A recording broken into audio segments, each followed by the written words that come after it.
بسم الله الرحمن الرحيم كلنتي وعنا وناكسن دمانا خيارتي قيمها قايها قدرينتا مدني هودا نغلا سocotay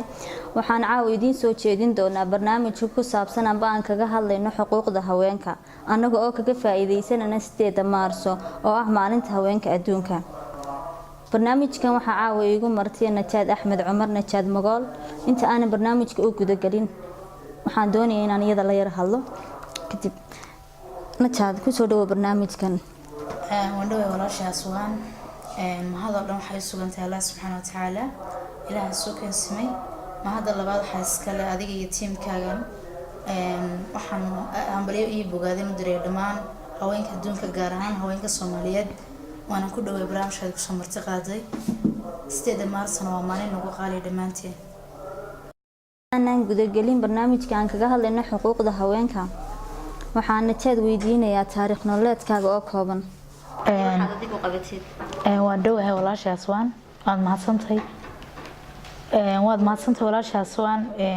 magacaygu waa Najaad Axmed Ismaaciil waxaan dhashay Tutsawaan waxaan ku barbaaray kuna koray Soomaaliland gaar ahaan Hargeysa waxbarashadeedii dugsiga sare oo saddex waxaan ku qaatay Hargeysa intii dambena waxaan ka shaqeynayay arrimaha bulshada waxaan gaar ahaan xuquuqda haweenka oo inta u doodayay sidoo kale waxaan ka soo shaqeeyay meelo badan oo qaranka oo dalgaldalooli lahaa intaasaan backgroundkayga ka soo koobi lahaa waa tahay Najaad aad ayad ugu mahadsan tahay sida fiican ee barnaamijka noogla soo qayb qaadatay haddii aan barnaamijkeena hadda guda galno su'aasheeda koobaad aan ku weydiinayaa waxay tahay maxaa sababay dhibaatooyinka soo noqnoqda ee haysta haweenka Soomaaliyeed gaar ahaan haweenka Somaliland waa su'aal aad u fiican walaashii macaan haddaan eegno carqaladaha haysta haweenka Soomaaliyeed gaar ahaan haweenka reer Somaliland waxa ka dhaqankii Soomaaliyeed oo dadkii oo dhaqanka wali ku sii dhagsan oo haweenkii yasay oo dib u dhig ku sameynaya oo haday tahay dhanka waxbarashada haday tahay dhanka caafimaadka waxyaabahaas horta sababay dhinac kasta marka la eego haweenkii waa laga yasayaa xuquuqdoodiina meel baa laga dhacayaa maalmihii u dambeeyay waxaan arkaynay kubsi badan oo loo geysanaya haweenka Soomaaliyeed gaar ahaan ubaxii soo kacayay waliba new generation ka aad baan uga xumay horta inaan arko maqlana dhacdooyinka dhacaya haweenka Soomaaliyeedna wallahi dhibaatooyinka ugu badan iyaga ku dhaceen burburkii dawladda dhexe Soomaaliya ka bacdi dhammaan Soomaalida oo dhan haweenkooda ay burbureen haday tahay kuwa taariibka ku dhintay waa haween haday tahay kuwa daraysan waa haween agoomaha ugu badan magaalada jooga waa haween darbi jiifka dadka ugu jilicsan waa haween dadka ugu badan maanta Somaliland boqolkiiba 70 dadka shaqeeya ee shaqooyinka ugu hooseeya ka shaqeeya waa haween dhibaatooyinka dhan haysta sidoo kale gabdhii waxaan oran karnaa cadaalad ahaan uma sinna waxbarashadii waa xaafada 10 caruur haysata ee 4 hablood ku jiraan iyo 6 wiil 6 wiil wax laga labada gelin bayna shaqo helaan waxbarasho helaan oo shaqo helaan laakiin sahal in wax loo baro laga yaabaa saddexdii kalena la yiraahdo guriga jooga wax u karay reerka taasna waa dhibaatooyin xagga waalidka haysta waxa kamid ah kale tacadiyada haweenka loo geysto gudniinka fircooniga in badan laga hadlay isagana dhibku leeyahay halkan kama soo koobi karayo dhibaatooyin badan buu ku hayaa haweenka Soomaaliyeed gaar ahaan haweenka reer Somaliland waxa kale oo aad ugu dhib badan maanta qiyaas karaysaa aswaan ahaan markaad eegtid maxkamadaha dalka dadka ugu badan ee haysta waa dhalinyaro waliba haween iyo rag baa haysta waxa laga cabanaya ugu badan waxa weeye bilashi iyo qayr mas'uulnimo rag ku noqdeen haweenkii iyo guurka degdega oo laga fiirsanay gabadha iyadoo yar intii guursato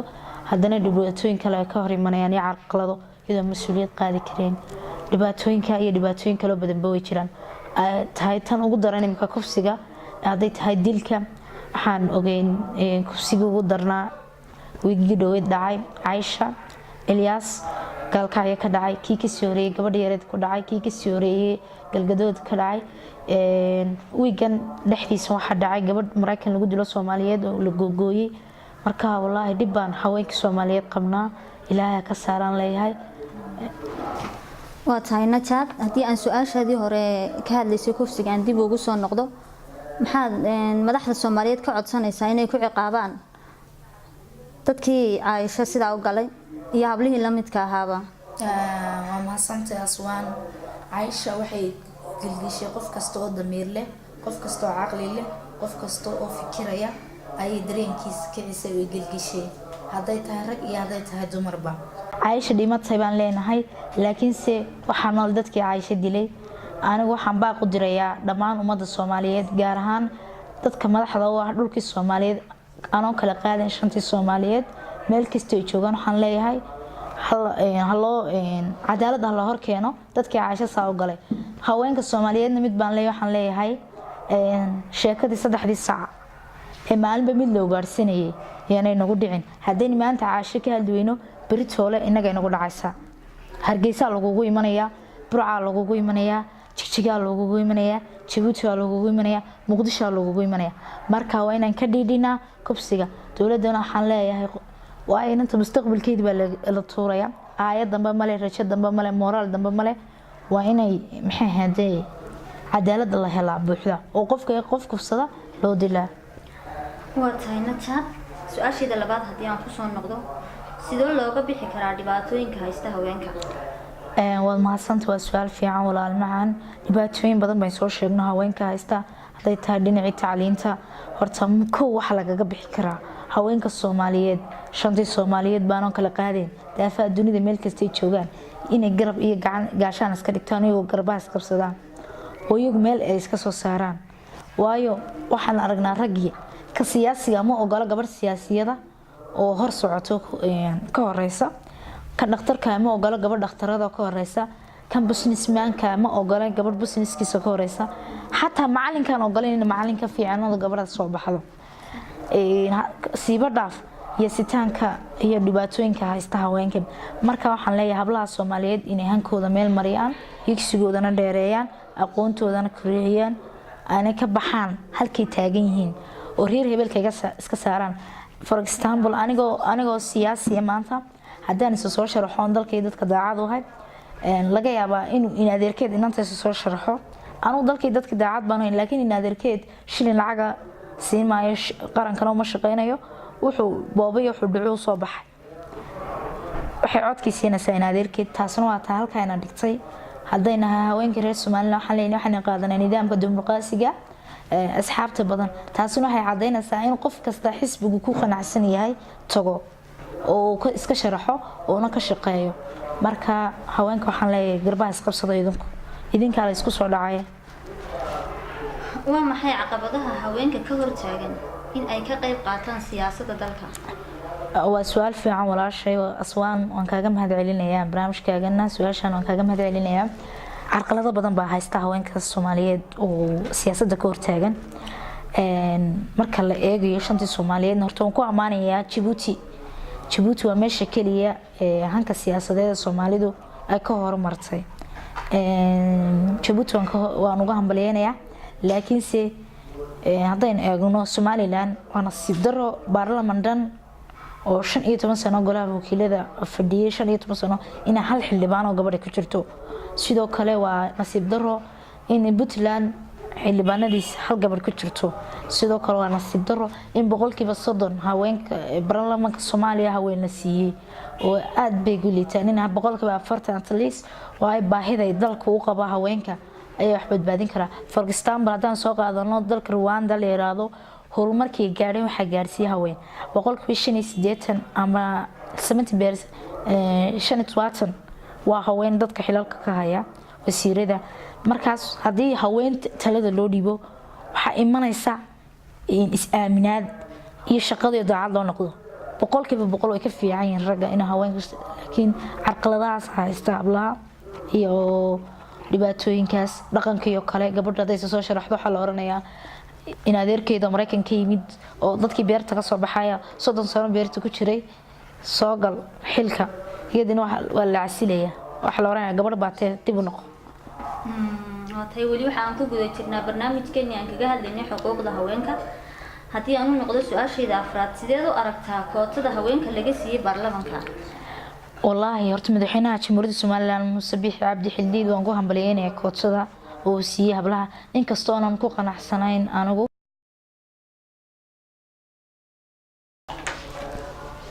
maxaad ugu baaqaysaa haweenka xilalka ka haya dalka walaashay aswaan haween badan baa xil haya de ilaahay baa xilna saaro gurigeena ku xilka haynaa xilka marka laga tago xilalkan hayna kale waxa kamid ah dad badan oo xilal haya jira kuwa business-ya le maanta ma sha Allah haween badan baa business abuuray waxaan leeyahay halka ka sii wada shaqo abuur badan bay sameeyeen kuwan maanta mulkiilaha hawlgalkan aan joognaba waa haween oo ku hambalyeynaya kuwa kale xilalka haya sida Adnaadan Ismaaciil waxaan leeyahay maama halkaas maanta taagantay ka sii laab dadaalka Ilhaan Cumar oo kale waxaan leeyahay go phone sister dadka badan xilalka haya Marwo Samsami Cabdi Aadan oo aad u jeclaayadana hore u socon leeyahay Faadma Saciid hooyo siyaasiyad aan tahay hooyo horumar aan baan ku leeyahay dadka xilalka haya badan waxaan leeyahay hore u socda halkan taagantiina ka sii laaba dhalinyartana eega waliba haweenka oo ay anaga rag cidhib bay nagu hayaan marka idinka noo ah roo model na ilaaliya kuma tahay ugu dambeyn maxaad ugu baaqaysaa haweenka Soomaaliyeed ee xildhibaanada ah bismillaah waxaan ugu baaqayaa haweenka Soomaaliyeed ee xildhibaanada horta xildhibaan marka laga hadlayo waa sharci dejiye waxa jira sharciyo badan oo diinteena islaamka hor imanaya horta waxaan leeyahay wax kasto diinteena islaamka hor imanaya ka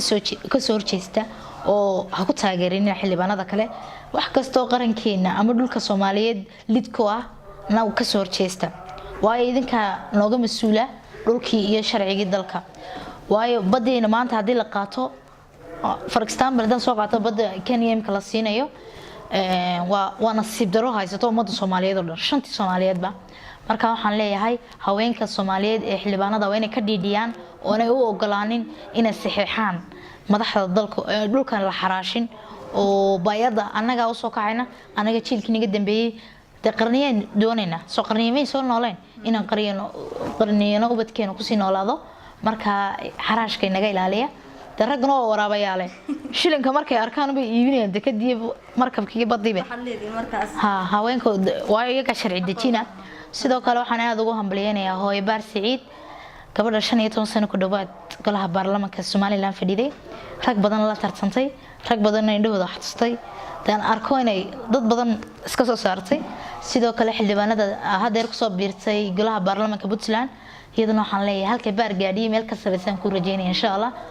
boqolkiiba 30 haweenka nuugu jira Soomaaliya baarlamankeeda kuwa Djibouti nuugu jira iyo kuwa dawlad deegaanka nuugu jira kuwa NFD nuugu jira waxaan leeyahay horumar wacan dhamaantiin dalka iyo dadka u shaqeeya waatahay Najat waxaan ku sii siqaynaa guntii iyo gabagabadii barnaamijka Najat hadii aan kula yar qabtamo yaad isleedahay waad ku dayataa amba waqtiga aad firaaqada haysid maxaad qabataa doonaysaa mustaqbalkaaga inaad noqoto sideedoo kale wadsal aad fiican oo adiga naxsatay waxa islaa goorahaas laakiin anigu qof kasta wuxuu leeyahay role model iyo qof uu ku daydo anigu dad badan baa ku daydo adna aadan baa lagu xantaa laakiin talo sababtu maxay tahay wallahi adna hadda ka hor aniga oo jooga coodan la meel yaraado qisaan idinka yara ku yara dul maraya aswaanay waqtigii abaari dhacayeen 2016 bay ahayd bishii afraad baa waxa dhacday aniga coodan la joogna baa lagu yiri aan lacag baan sideen soo ururiyay oo abaari bay aad u darnaa saaleeri ma adnaadan baa loo keentay kaasaan may adnaadantii yarada idin keentay qarnigii 12aad adnaadantii socota idin keentay adnaada wallahi waa roo modelkayga kaliyaaba ma haaswaanay dadka igu maqlay dadka igu dacayday way badayin you can match ma qiyaasi karo daafaha dunida kala joogan ilaahay adna halka gaadhiye meel ka sareysa bay gaarsiyo maama adnaan waxaan leeyahay horumar wacan hooyo macaan wax kale aan anigu aad ugu daydaa ra'iisul wasaare ku-xigeenkii hore dawladda Soomaaliya Foosiis Xajaadan Foosiis waa gabadha dhistay jaamacadda Hargeysa waana professor weyn Foosiis halkay gaadhiye meel ka sareysa inaan gaarno waan rajeynayaa hankayga sideedna inaan horumariyo sidoo kale Aamina Cabdi gabadh la yiraahdo marka siyaasi la noqdo meel badan wax laga eegam garan adna dib dhiska dalka ka fiican tahay oo dalkii bay dhex taaganto dalkii bay dhistay ma sha Allah ganacsi business fiican way abuurtay ugu hambalyeynaya sidoo kale Foosiis maanta inta aqoonyahan soo baxaysa jaamacad Hargeysa ka baxaysa wad aragtay inta baxday horumarkaas oo dhan Ilaahay ka soo Foosiis sidaas ka dhistay ubaxa aqoonta ka bartanayada bilowday wade in halka ay meel ka sareysa gaadho waan rajeynayaa Aamina Cabdina waa wasiirkii arrimaha dibadda hore Kenya waa gabadhan aad u taageero waana gabadha kaliya Afrika dhan iska soo saartay iyadoo Soomaaliyada waa gabadha isku soo taagtay ururka qaramada Afrika insha Allah riyadeedii hankeeda waxaan leeyahay meel wacan hadii Ilaahay ka dhigo insha Allah dadkaasaan ku dayda anigu mararka aan Janiska hayo anigu horta waxaan aad u taageeray sportska oo jirkaagu aad buu dhisay anigu sportskan ka dambeeya kooxahan taageero kubadda cagta aad baan u jecelahay balooniga aad baan uga dambeeya waayo aniga ciyaartooy bay dhalay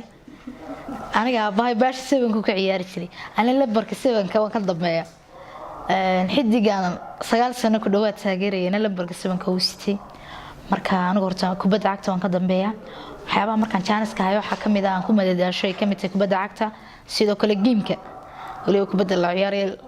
meelo badan laga ciyaaro waxa kale oo aan aad u xiiseeyaa bugaagta inaan akhriyo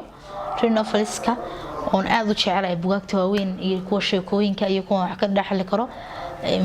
mararka badan waxaan aad u jecelahay historyga inaan baaro taariikhda dhulka Soomaaliyeed